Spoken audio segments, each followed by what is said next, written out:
Today's podcast is sponsored by the guys in the flag jackets. Gary and Jim are the guys in the flag jackets.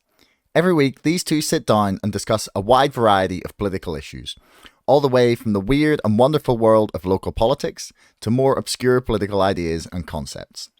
Ever wondered about the 1979 Chicago mayoral election? Well, I hadn't either until these guys came along and blew my mind. Or did you know that the layout of the ballot can have a crazy influence upon the way you vote? Neither did I, but thankfully Gary and Jim were there to tell me all about it. So if you want a fun and intriguing look into US politics from a unique perspective, check out the Guys in the Flag Jackets podcast, available wherever you get your podcasts. You'll find the link in the description below. I have to admit, I used to be a little bit of a book snob. I wouldn't even consider a Kindle, let alone an audiobook. It just felt like cheating. But that is until I tried Audible and Open Audible.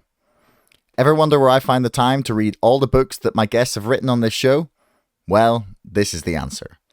When I'm behind in my reading, I just jump to audiobook. Open Audible is a cross-platform audiobook manager designed for Audible users that can allow you to download, view, manage, and connect your favorite audiobooks on MP3 so that you can enjoy them across all your devices. Best of all, you can control it all from a desktop application. I'm giving away a copy of Open Audible for the entire month of November. All you have to do is sign up to my mailing list. You'll find the link in the description below, or go to openaudible.org for more information. Okay, right, take two. Since didn't decide it wanted to work first time around, and as we've discussed, that's definitely Klaus Schwab fucking with us. Direct from the G20, where he is, actually. Yeah. So, Hrvoje, take two, welcome to the show, man. Host of Politics Empire and TNT Radio Live Show. Yeah, great to be here. You're doing awesome work, and as we were talking about, we've interviewed a lot of the same people, so we are on the same frequency, I think, more or less. Yeah, and it's a frequency that's like increasingly seems. It feels like we've got a brand new divide in politics, and it's like completely based on trust in the government. It's like I feel like that's the absolute new dividing line. It's not about left or right for me anymore. It's about It's like, do you trust the government? Yeah, I view it as if you trust the government, if you have Stockholm syndrome, and you are a globalist authoritarian, or you're someone who believes in freedom or liberty and sovereignty. I mean, I was mentioning in my Telegram channel where I post news that my Mexican president AMLO is a globalist because he's pushing digital ID and the algorithm ghetto and a North American Union. And there are some people who love AMLO, and they're like, "Oh, you're probably the kind of person that says Biden is a socialist." And I'm like, no, Biden is a globalist. Nothing else matters. It's either like what you're saying. It's globalist, freedom or tyranny. That's it, globally. And left, right doesn't matter. We got left, right, and purple and blue joining together. Those people who want to be left alone, and those people who just don't want to be left alone. They like Big Daddy government telling them what to do. So I don't know what to say about those people. Yeah. I struggle with understanding what percentage of those people are morons and what percentage are bad actors, especially the media commentators. Because it's like I was saying before, and we're going to get into this FTX stuff a little bit, but I saw people just talking about, just dismissing all of it out of hand, as if anyone suggesting there was something weird going on there is a crazy QAnon level idiot, right? And then like what percentage of these people do you think are just they're bought and sold physically by money, and what percent are bought and sold on the group thing? Just on that comment, I mean, because I follow geopolitics, I have to check in with Peter Zeihan, who's this establishment geopolitics expert, and to what you just said, he tweeted another establishment commentator, Aryeh Kovler, who's talking about just what you're talking about. I think there's evidence, that the FTX was being used to launder money for Democrats in Ukraine, blah, blah, blah. And this guy says, in hard MAGA and QAnon spaces. I'm actually anti-QAnon and not at all a MAGA fan. So this guy says they're convinced that the FTX collapse was part of the Democrat conspiracy. The claim is that FTX was a front to launder Ukrainian bribe money to Dem coffers, which has been shut down. Now the midterms are over. And Peter Zeihan says, so that's where that came from. I've been getting some weird messages all day. So he's kind of got this, air of superiority. Oh, these conspiracy theorists. So yeah, it's annoying. And I think it's a mixture of everything. You've got people who just are opportunists and care about money and power. That's all. They don't register with any other ideology. This dark agenda. So just money and power. That's it. They'll do whatever you tell them. Others are useful idiots, and you've got, I think, a section of people that know exactly what's going on. They're in on it. They're these really sinister, evil, psychopathic people carrying out this agenda. And some of these people, I think, are actually like Freemasons, into the occult. They know precisely what they are doing. So I think it's a mixture. You're not going to have everybody. I mean, I met some of these people. I was in Geneva around diplomats, and some are just total narcissistic, egotistical, people who want money and fame, and others just they drink the Kool-Aid. And then there's a few that actually, I think they're the ones who are steering the useful idiots. That these are the people that know exactly what is going on. Yeah, it's like I can't, and the problem for me, right, is that like I can't separate out the people who are just blind from the people who are paid for. And it makes it really difficult to know who you can trust. And it makes it really difficult to know who's worth talking to. Because I really try hard, right, to get like people who buy the narrative as much on this show as the people who are questioning it. Because I want to talk to the people who buy the narrative and go, okay, so like, what do you think about this? Like, why do you think this? And try and get like answers from them. And it's increasingly difficult to get them on the show.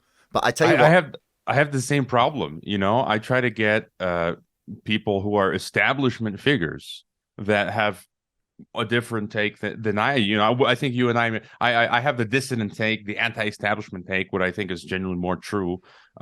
These people won't come on. It's like, because I think they're afraid of the association. They're in their prestigious system, career, think tanks, government, and they're like, oh, I can't go on. I mean, imagine this, the agent of David Rubenstein contact me for him to come on. He's like on the board of World Economic Forum. I mean, he hangs out with Klaus Schwab, and he's I think with the CFR, or he's part of the global elites.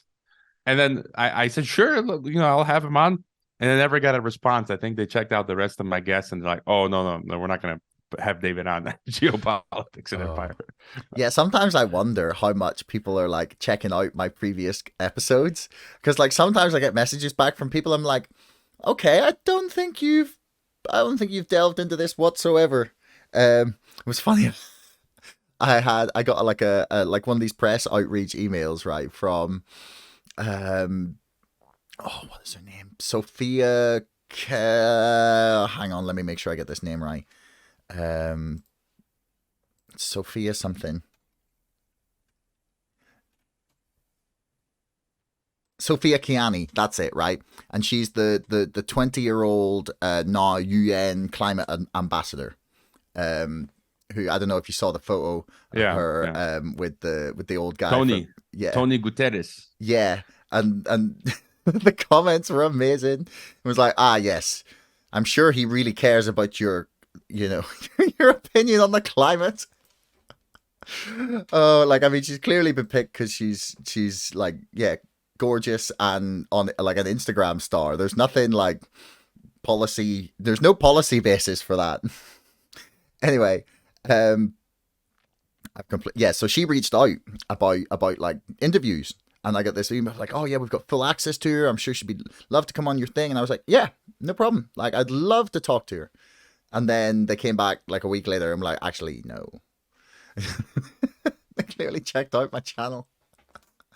Which makes me sad, because like you'd like to think that like people would if they think I'm that crazy and stupid, would come on and school me and I had one guy again. This agent reached out. I think he's a British originally, but it was really weird because I think it was some kind of setup because he's really well spoken. I forget his name now, Adam or something, but he wanted to. He was diametrically opposed to everything. I think probably you and I. You know, he believes full on in climate change, and then he's alluded to it in social media that anyone who doesn't believe it is crazy.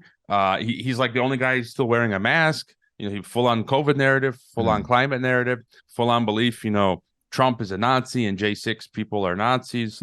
And it's like all of that. I don't believe any of that. It's like, why would he want to come on my podcast if literally 100%, like there's no common ground? I mean, I'll have leftists on, and both of us believe, we dislike the American empire. But then some of these leftists will believe in climate change, which I don't. But we have some commonality. But what's the purpose of this guy across the board coming on?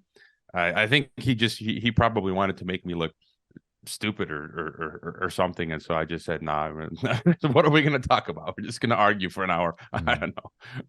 Yeah, well, I mean, it's hard to reach. I think the biggest problem is, like, whenever I'm talking to people, like, in a sense, if I disagree with them, I'm hoping to convince them, right?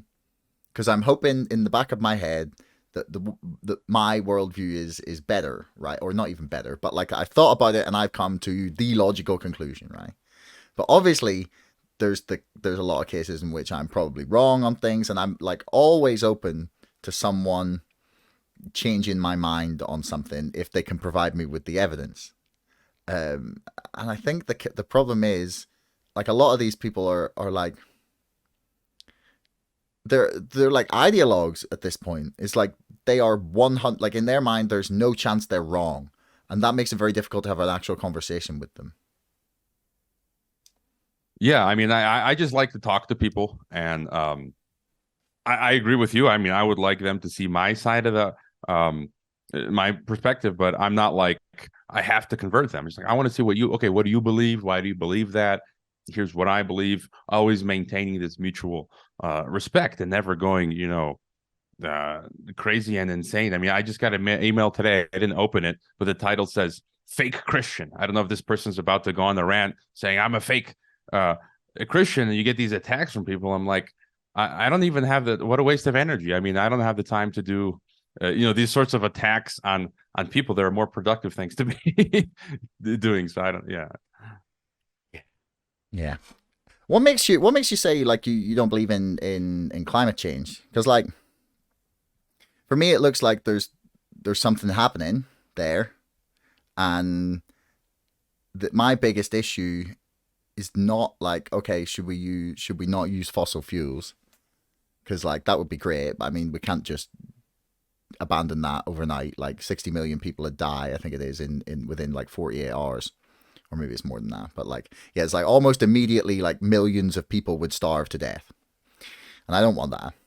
And I think that the people who are advocating that we need the 1.5 degree, like, by 2030, we have to halt it at 1.5 degrees is like, it seems insane to just say, it's all right, give us 10, like, it's all right, give us trillions of dollars or pounds and we'll make it okay.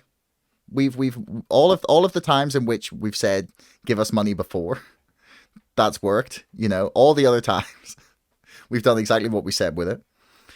And the problem for me is now coming at the point where it's like, do I have to choose between humanity pursuing cleaner and more sustainable forms of energy and that being packaged up with some sort of carbon credits, digital ID, CBDC system, whereby my payments are all tracked. I get told what I can spend by the government.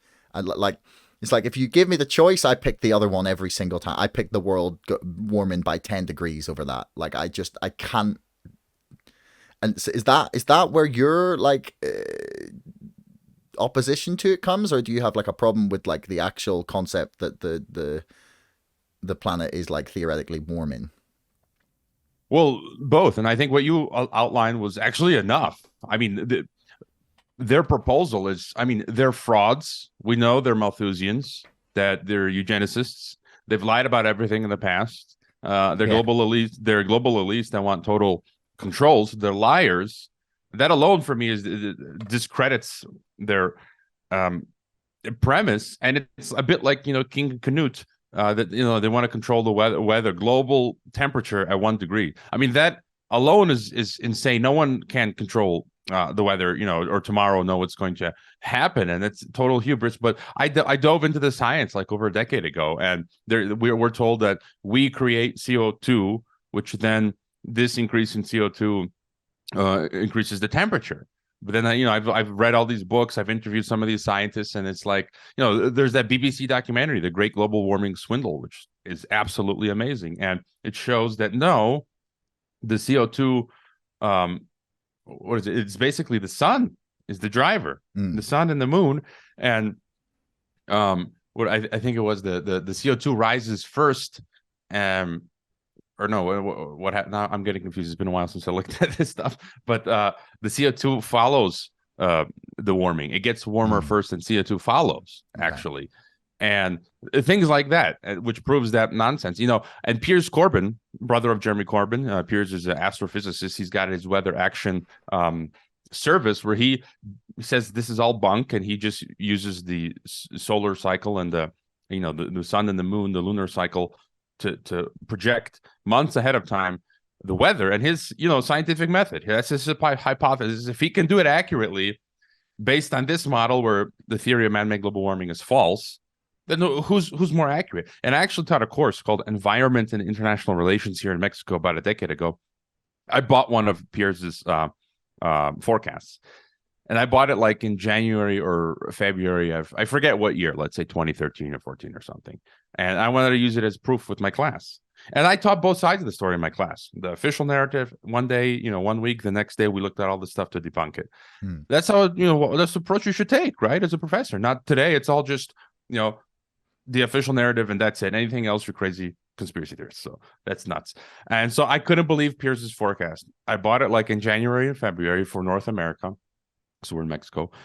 And literally to the day, he said, like in January or February, that March 25th, you're going to see these historic floods and storms like in Iowa, the Midwest, America. And I, to the day, March 25th, I still remember that day because it's still stuck in my mind. NBC News, historic flooding in Iowa and Midwest. Now I'm like, Piers, like 2 months ahead of time, literally to the day, predicted the weather. And that, again, stuff like this that makes me think, okay, his hypothesis that anthropogenic global warming theory is total lie. I don't believe the climate narrative, but they mix truth with lie. So, of course, I talk a lot about pollution's really bad, water being, sources being polluted, trees being cut down. Where I live, there's a lot of pollution, pesticide use. That stuff's bad. But that's not, that's not the climate change narrative. They're selling us, CO2, and now it's like it's a new religion basically. I talk a lot about this on some of my programs. It's Gaia Earth worship. It's got this whole religious cult. It's a doomsday cult, and they have this notion of sin, indulgences, and you have to pay, carbon credits for this. And they their solution is this totalitarian, as you outline, system where you won't eat meat, you're going to eat bugs. They're gonna the rich will continue living normally. It's a neo-techno feudal system at the end of the day. You examine it, that's what it is. And it's insane for anyone buying into this, where you agree to become a serf again. Like, what's the matter with you? Yeah, and do you know what the weird thing is? Like, this is all right. Like, if anyone who buys the narrative is still listening, I'd be stunned. And this is the other problem, is like, unless we go through, and because we're fairly well versed in a lot of the sort of plans and the things that have been sort of laid out, proposed, etc., by people like the World Economic Forum, like the Bilderberg Group, like the Council on Foreign Relations, like you mentioned, the CFR, like there's innumerable amounts of not innumerable. There's a massive number of these like networks where the rich and powerful and influential people in the world get together and they sit around a committee table and they decide like what direction they think things might or will or should go. And that is totally to be expected from the rich and the wealthy and the powerful and the influential, because, you know, they're the ones in charge. So they're going to, you know, shape the future in the way that they see fit. And the disconnect comes, unfortunately, now where, like, when you show people, like, this is their plan, this is what they say they want to happen, and look, we're on step, like, there's 10 steps here, and we're on step 6, and they already did all step 1 to 6, and it's like, should we be concerned about steps 7 through 10? Go, no, you're a conspiracy theorist. That's one of the keys to everything you and I do. It's one of the biggest obstacles and barriers, and I don't have the answers. That's why I do what I do. I mean, I'm trying to figure out what's going on. That's always the purpose of my podcast. And people are like, let's talk solutions. Well, I never started about solutions. My point is just to observe, you know, geopolitics and empire, try to figure out what's going on. And what you just mentioned is, like, I think most people cannot handle, they don't want to, because to acknowledge what you just said means to acknowledge that we're dealing with real, dark, sinister evil. And most people tend to believe, that they're good by nature. I mean, I'm a Christian, and so I believe, you know, sin is real, Satan is real. All of you, we're all sinners by nature, and people want to think, no, I'm good. Our rulers are generally good in protecting us. And it's a completely different paradigm, what you just outlined, to talk about that we have these elites that want to kill us. People don't want to believe that. That would shatter their whole worldview. They don't want to do that. They just want to keep calm and carry on. And so I don't think they want to confront this sort of thing. So they double down, you know, it's the classic Stockholm syndrome, and they just double down on it so that they can stay sane. And I mean, there are people I've heard of friends of friends. You know, a friend told me that his friend went down the rabbit hole with the red pill and everything, and then he just went nuts. At some point, he just went crazy, and he had to go back and take the blue pill and just, you know, start talking. Really? Yeah, like I mean, this was like he just went, just like this was. So hang on, how far down the red pill rabbit hole did he get? Like, had he bought into some of the stuff? And then, I mean, I don't know the details. This was over a decade ago, but the gist of it was, my friend told me that his friend in the U.S., you know, he was, you know, learning about 9/11, all these things, and then at some point, like, he went crazy. I don't know the details, like how crazy he went, and just had a breakdown, and then he just reverted back to, you know, blue pill, talking about sports and weather and making money and girls and all that stuff, and forget about the red pill. So some people just can't handle it, you know, and so yeah, it is heavy. I'm not sure how much I'm vaguely in that position, because, like, I don't know how much I believe the depopulation agenda stuff. But then I see the things these people say and they do, and I'm like, oh man, like, you're making it really difficult to deny that that's what you're doing. Do you know what I mean? Because it's like, it's a big fucking claim to make, right? And then you see, like, you know, there's the Georgia Guidestones, just like keep Earth at the population of, what was it? Is it 500 million? 500 million? Yeah. And then there's, like, just, you know, most of the population are useless, and I don't know, just the language they use sometimes. Anyway, let's get into some of this FTX stuff. So I'm thinking, where should we begin? Let's start with, the people are going to hate me for pulling this one up. Let's go. We'll start with the Wall Street Journal. I like to have sources on these things, so we'll start with the thing that is, like, the most undeniable one. So we got Wall Street Journal. Basically, it seems like what has happened is FTX, who were worth about had assets totaling about 900 million, had liabilities totaling about 9 billion. And they were not only lying about all of this, they were using the customer funds from FTX to transfer to Alameda Research, which was the Bahama-based research firm run by the same guy, Sam Bankman-Fried. Thank you, Wall Street Journal. You can't read anymore. So then it turns out that not only was the money being abused by Alameda Research and essentially embezzled into it, we find out that many billions having been sent to Ukraine, there was a very strong possibility that some of this money was then being turned around and sent straight back to the US through FTX and then through Sam Bankman-Fried into both the Republican and Democratic parties. So, what do you reckon? How much of this is a massive money laundering scheme for the elites, and how much of this is some greed driven by 10 very fucked up people, all who lived in the same apartment and seemed to have some sort of sex orgy thing going on?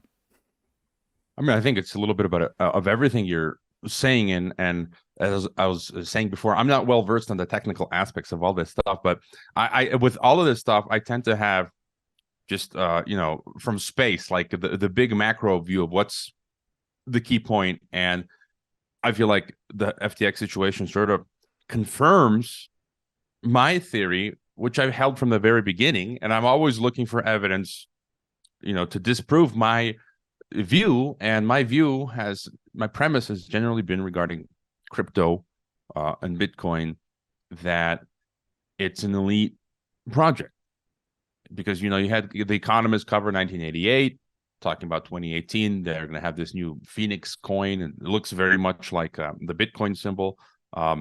And then you had the 1990s, I think 96, MIT and NSA paper on electronic currency. You don't know who created this coin. I find it hard to believe, that one person created Bitcoin. It's always suspect. I had him on the show. The guy claiming to be him. Well, the guy claiming, but I think it's always suspect when you get some technology that no one knows. You just came out of the blue, like one person. I don't think one person can create something like this. I mean, you need a team, resources to build something like this. And anyways, the premise is that their end game, I just go to what's their end game, and then they reverse engineer. How are they going to get us? And the key for me is they want to, because I believe in Bible prophecy, Book of Revelation, Book of Daniel, all that our end game is a global government that's a technocratic, dystopia control system. And then just reverse engineer, okay, how are they going to get us there? And you see it, they're going to build out regional unions, European Union, North American Union, South American Union. There's a lot of talk about that now. And then they need the technocratic control system, and they need a cashless society.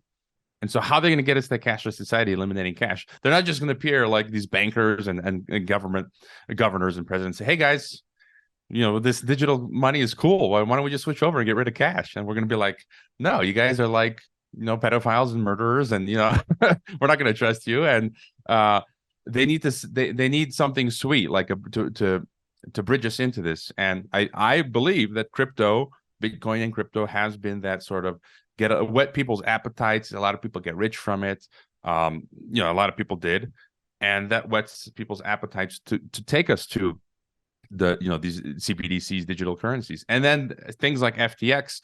I mean, FTX isn't the first. You have Mt. Gox, all these exchanges that are collapsing, that are corrupt, that are Ponzi schemes.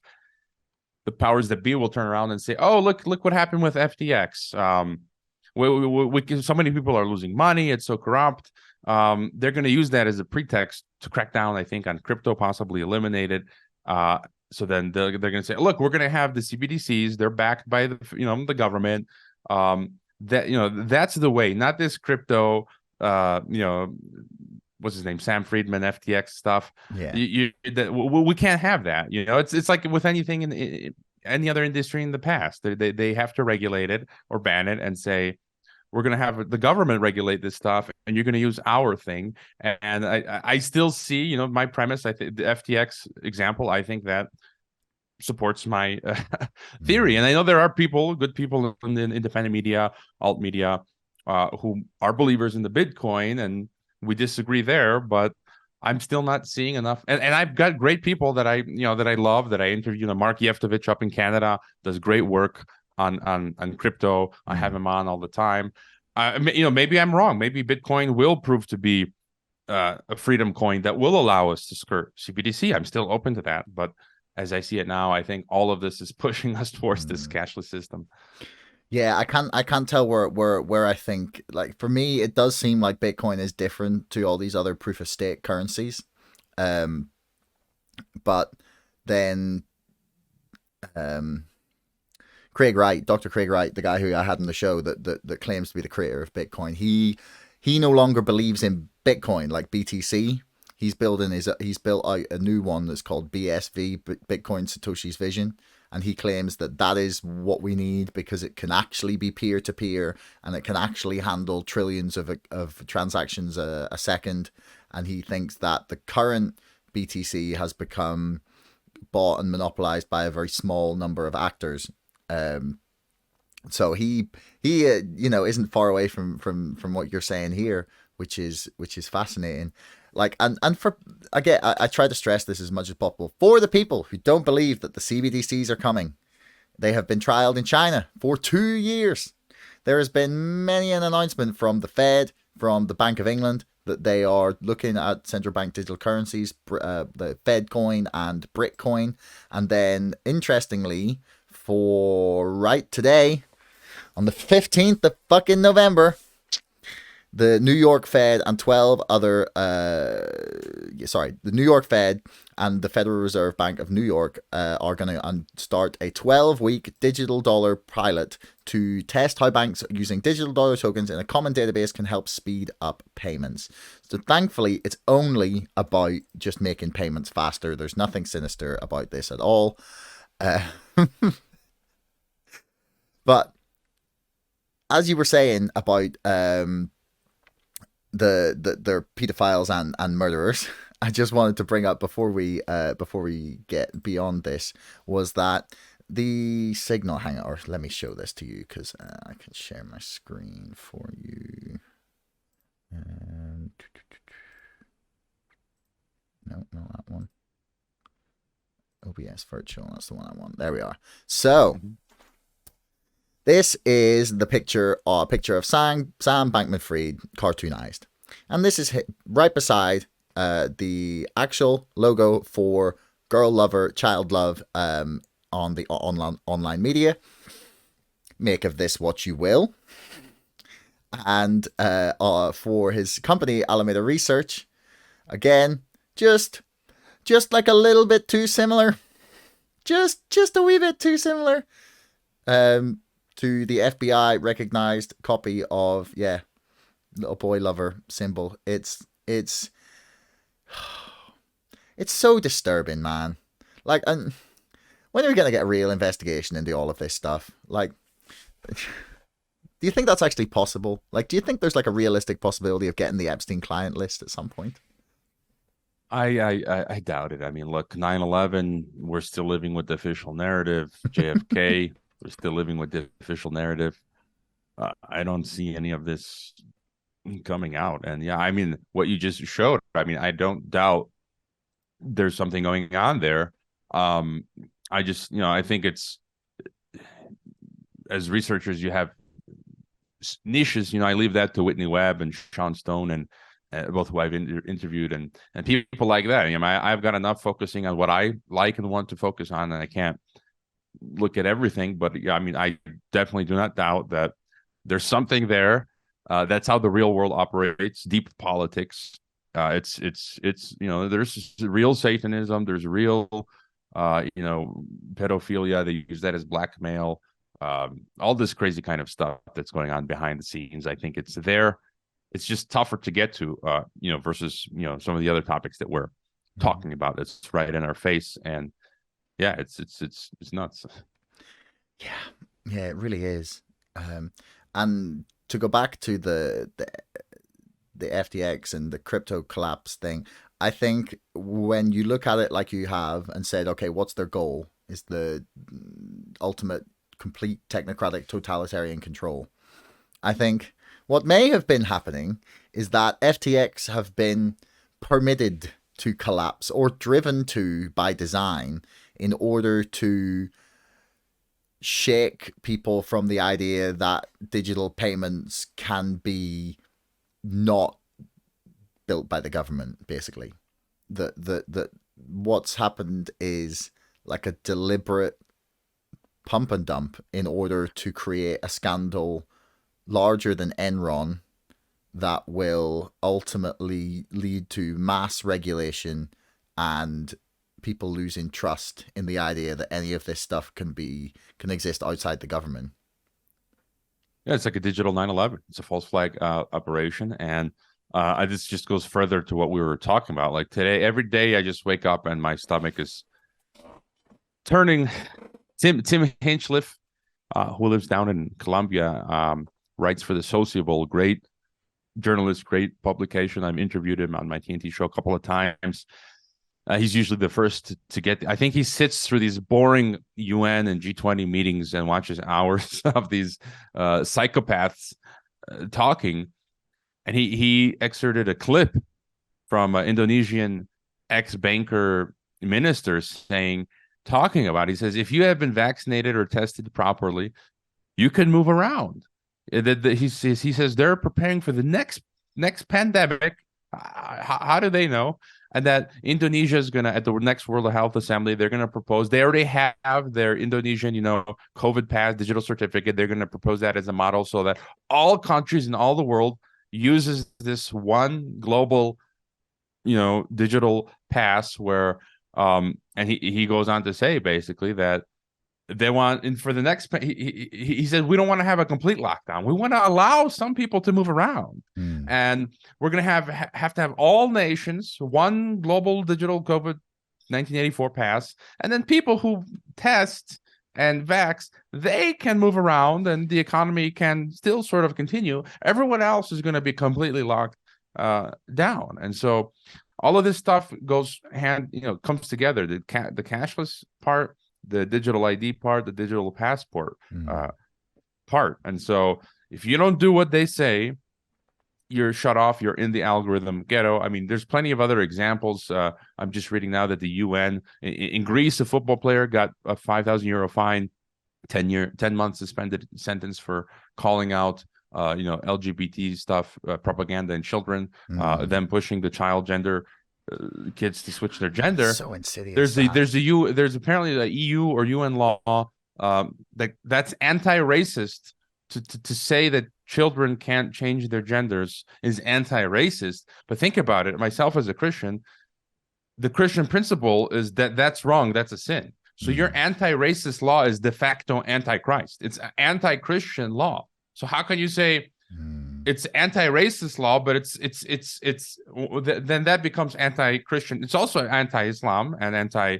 I was about to say there's religions that are a little bit sort of harsher on this sort of thing than Christianity. It's not inclusive. It's not inclusive. It's not tolerant. They lie and they say to us, "Oh, this anti-racist law is all inclusive." No, you are actually now directly attacking most of the world's population, and again, that's going to be in this digital system. So if you don't agree with children changing their gender, if you don't get vaxxed, your passport's not going to work. You'll get fined, and they'll just deduct that fine from your bank account. So can you see my screen here that I'm sharing? At the moment, no.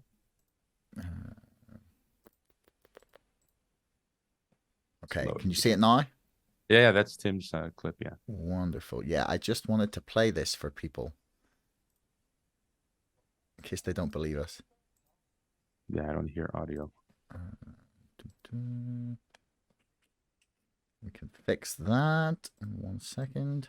Knowledge by WHO. Yeah, this is just from yesterday. If you have been vaccinated or tested properly, these people are psychopaths.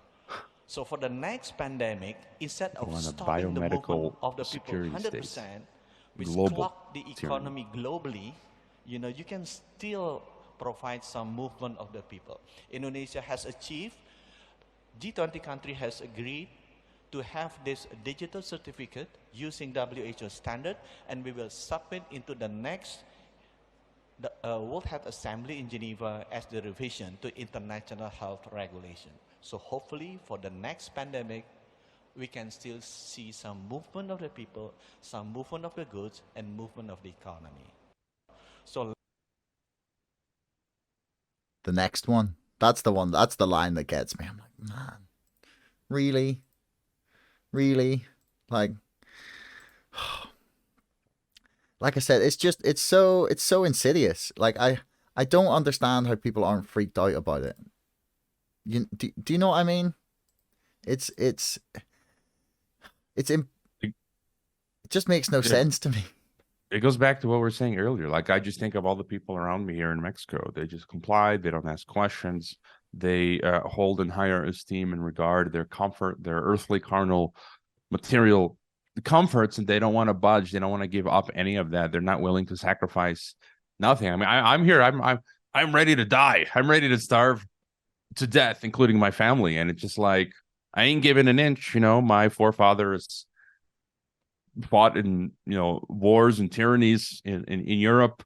My gramps, I'm told, was a Nazi prisoner for 6 months. He survived, but my uncle fought against the Serbs defending the territory of Croatia. He's still alive, and it's just like, no, it's in my blood, right? And now as a naturalized Mexican, I still don't understand with many Mexicans.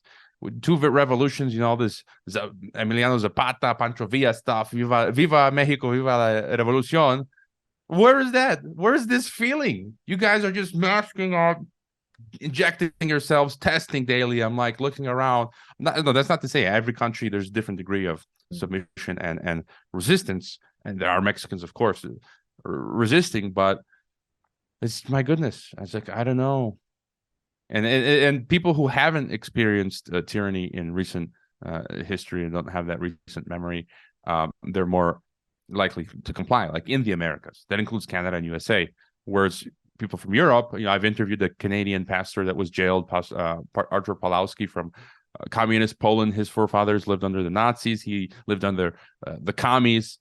He knows the smell of tyranny. I do as well. That's why from the get-go with this whole pandemic business, I'm like, no, that's tyranny. It's nothing to do with health or virus or pandemic. And so, but other people who, in their historical memory, it's been a few centuries, they forget about that. So,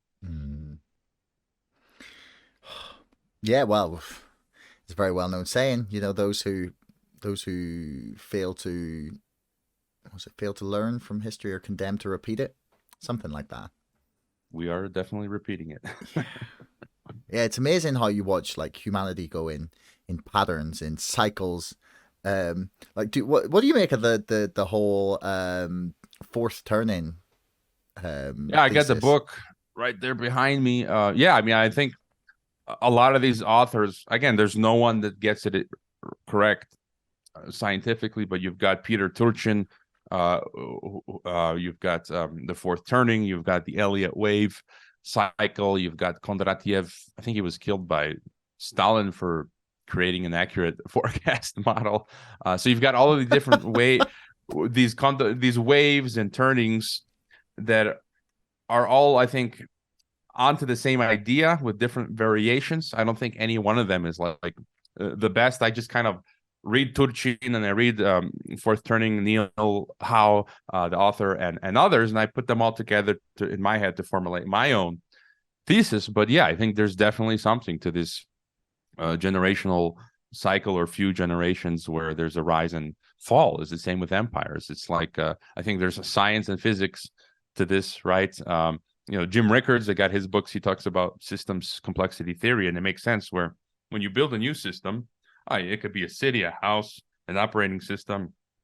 Initially, it takes you put in a small amount of energy and effort, and you get a big you get like a large outcome. But as the system gets more complex, you're having to spend more energy to get less out of it. And then at some point you cross this Rubicon where the thing just collapses because it doesn't make sense anymore to put, so much money in or energy. Yeah. I mean, that's basically where we're at in terms of like trying to squeeze economic growth from a system that's continuously become corrupted. You need like, and they just kick that can down the road. The road. That's why, as you said, we're done. But then they create this virtual space, metaverse, this carbon scam, and then that's where they want to continue. In the physical space, there's no more runway left, so they create this virtual space where they can continue, this scam. Yeah, it's. I get concerned about where we're going with this. Like, I really do, and I have quite a friend who's fairly religious, and he has been encouraging me to explore these ideas. And I find myself, honestly, like during the pandemic, I find myself the moment I most heavily considered like the extent to which Christianity is accurate and to the extent to which the Bible is like a, I don't want to say a real book. That's not the right way of phrasing it, but in the sense in which the Bible has theistic power, or something beyond it's something beyond like the conception of humanity, basically.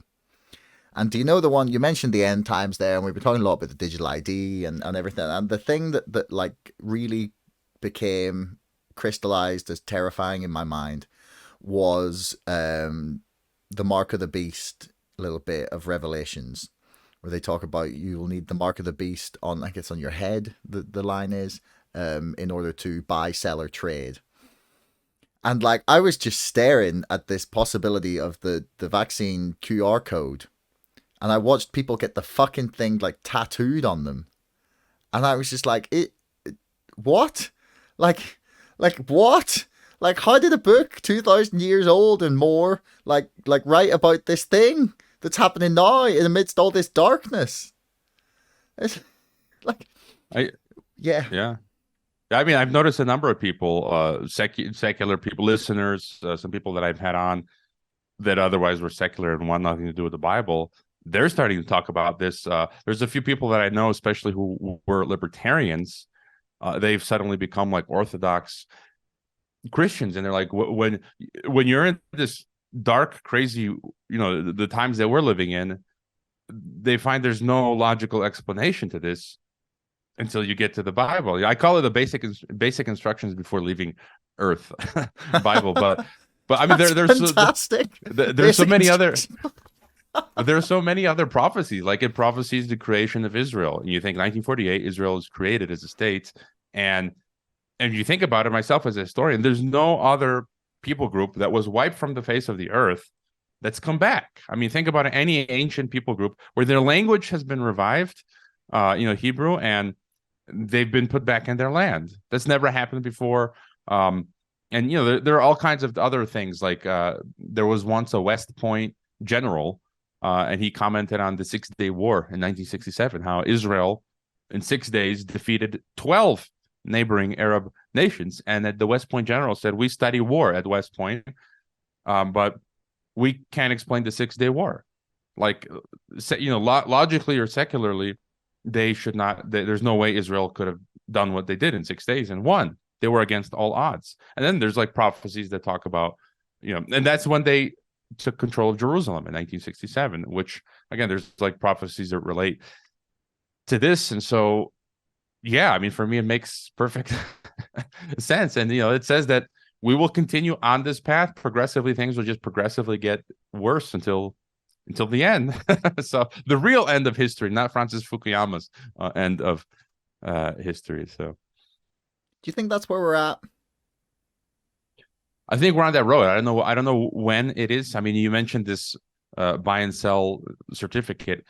It's not something new in history. Like I learned during COVID, in the Roman Empire, they had certificates, not vaccine certificates, but something like a certificate where Roman citizens were forced to sacrifice animals to pagan gods, and Christians, of course, would. And you'd have to have a certificate that you've done that. It's kind of like the vaccine passport. And if you didn't, you'd get jailed or fined or killed. I don't know what. And so Christians would have, they would either, not do that, get killed or fined or just escape, or they would have, their friends give them fake, pagan certificates. This is Roman time in the Holy Roman Empire. You can, I lost the bookmark, but I found the actual primary source from like the Middle Ages, where the Roman Empire said, if you don't have this certificate, you literally can't buy or sell. This certificate that says like you submit to the Catholic Church. And so this is the way I view it. It's a recurring theme throughout history, because the devil is through time trying to gain control of the world, and he tries and he fails. Then he tries again, he gets a little more successful, and then he fails. But eventually he's going to take the whole planet, and the 20th century is the key It's technology. I mean, the Roman. Imagine how many men you would need like 2,000 years ago to take over the literal planet. Send them overseas. It's not possible. You can't do it without technology. Like if we were living in the analog old days, there's no way you could take over the entire planet. But with technology, look at the pandemic. All nations shut down. Everyone put on the digital concentration camp. Now you can take over the entire planet. Yeah, I mean, the only thing that like makes me more like, it's like, I don't know, I'm not ready for the end times yet. Come on, give me another few years. Like the thing that makes me sort of think, okay, maybe I'm being melodramatic, is what you've said. Is just like there's been many periods in history that maybe have felt like that was it. So maybe there's still a chance to save this world. Maybe. So like what do you think's driving this global elite, the groups of people, like the Klaus Schwabs, the Bill Clintons, the Tony Blairs, the whatever fucking Rothschild. One of them just died, actually, didn't he? The former queens. 91. Evelyn, the Rothschild. Yeah, that's the one. Like, what's driving these people? Like, what? I mean, this is speculation territory. We're deducing now. That's fine. I don't know. Let's go. But again, wild. Yeah. I mean, again, it goes back to what I've just been saying. For me, I can't get normal secular explanation. So again, I default to the spiritual, and I think it's what we said earlier. You've got useful idiots, you got opportunists, and you've got those of us that are being forced into this against our will. And at the top, the people steering things. Some of these people that you mentioned, I think they're into the occult. They're Satanists. They're Freemasons. If you study Freemasonry, they talk about to become a Freemason, you have to believe in basically like in a creator, like in a be a deist at least. And the grand architect, they call their like supreme being the grand architect. And in some literature, it becomes evident it's Lucifer. So the Freemasons, literally, they're led by Lucifer. I've been to the Lucis Trust. I've been to one of their meetings. They were originally called Lucifer Publishing, founded in 1922 by Alice Bailey, based off of Helena Blavatsky, Theosophist's work. They literally believe Lucifer is the Christ. They're a UN NGO. They run the meditation room at the UN New York. So again, it's like how I've been to one of their meetings. Hang on. Can I Google this? Yeah, lucistrust.org. In their literature, how do you spell this? LUCIS trust.org. I think that's their website. You read the literature, they literally believe that Lucifer is the Christ, where Christianity teaches that he's the Antichrist. And they say they're preparing for his return, that he's here now, and that they're preparing for his return, and that we're gonna be in this like new age of Aquarius, and you subscribe to their newsletters. They're constantly promoting United Nations World Government. They say stuff like meditate and send your seeds of energy and love to Davos and World Economic Forum. I'm not kidding. Like literally, you'll find their newsletters. Yeah, I'm like you can see my mouth agape here. I'm reading it. Go in their archives of the last few months, and you'll see stuff like, oh, Davos is having their meeting. The World Economic Forum send this meditation so that they succeed in what they're doing. The UN, the World Economic Forum. So these are the people that believe Lucifer is here. They're preparing for his return. They want a UN one world government. They're sending their vibes to Klaus Schwab to make it all come together and happen. So no, it's crazy. And so I think these people are the people you mentioned, the elites, are occultists. They're Satanists. They're Luciferianists. They're maybe in their different, Aleister Crowley, that sort of thing. They're into this, and the Bible says that the people who control that Lucifer is the prince of the power of the air. He's the one that manipulates the nations. I don't know how that happens, the mechanism by which it happens, but I really don't doubt that some of these guys, do like seances or occult rituals. I mean, I've had friends in Mongolia. I used to live in Mongolia. I had a friend who was very much into the esoteric. She told me she would go to the astral plane and this sort of stuff. So if I know average people that are involved in these occult things, why wouldn't elites be as well? Jesus. So I'm just reading this, man. This is completely bonkers. You found the website? I've been showing it on screen for people here as I scroll through it. This is fucking insane. I mean, you got to dig a bit deeper. You'll find, it's not obvious, but you'll find pages in literature where they talk about. I'm just recalling it from memory, where they talk about Lucifer. He's like Prometheus who brings fire to mankind, and Lucifer is a good guy, and blah blah blah. So, and they're a member of the ECOSOC Council. Officially, I was just looking at that. It's like, what? And I went to their meeting in Geneva. They got 3 offices: London, New York, Geneva. I've got a pamphlet here from 2009. I attended one of their meetings just to say I did, and it's not a conspiracy theory. And I have credibility here, and yeah. So there's stuff like this. The spiritual hierarchy. Yeah, they talk about how this. What do they call it? There's this hierarchy, this group of world servers. Yeah. It's beneath the surface. Like, I'm sorry, just let me read some of this out for people. Beneath the surface of the information and communications revolution, an arcane process as it works with tremendous implications for humanity's future. In the digital circuits on which the internet, computers, and cellular phones all rely, electricity is made to run through the circuitry pattern on a silicon chip, performing an ordered, repetitive dance, the rudiments of ceremony and ritual. Electricity is the life force of divinity, and the harnessing and directing of electrical behavior is all part of the divine plan. These people are sponsored by, these people work with the UN. What? And they love Klaus Schwab, so. Yeah.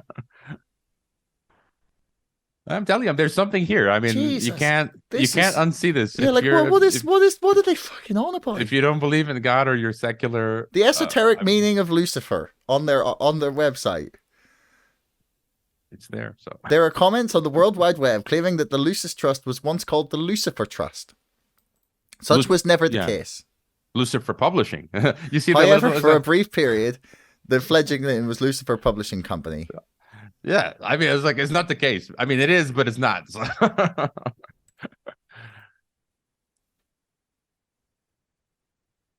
Alison Foster Bailey were serious students and teachers of Theosophy, a spiritual tradition which views Lucifer as one of the solar angels, those advanced beings who Theosophy says descended, thus the fall from Venus to our planet aeons ago, to bring the principle of mind to what was the animal man. In the theosophical perspective, the descent of these solar angels was not a fall into sin or disgrace, but rather an act of great sacrifice, as in suggested the name Lucifer, which means light bearer. Holy! You see, I told you that he's portrayed as the good guy, and to help humanity. So I'm telling you, it's just dig into that. I mean. Get some Alice Bailey books. Get some Helena Blavatsky books. Subscribe to Lucis Trust newsletter. Keep an eye on them. I'm gonna have to. This is insane, man. I mean, how are these people working with the UN? It's just like, how do these people end up in these positions? Like, if they're not right. They're not all part of some big club, or they're not running in at least the same circles where, they're meeting each other at parties, at the very least, right? Like, how on earth do they get in there unless they have, real personal, serious connections to the people running these massive multinational organizations?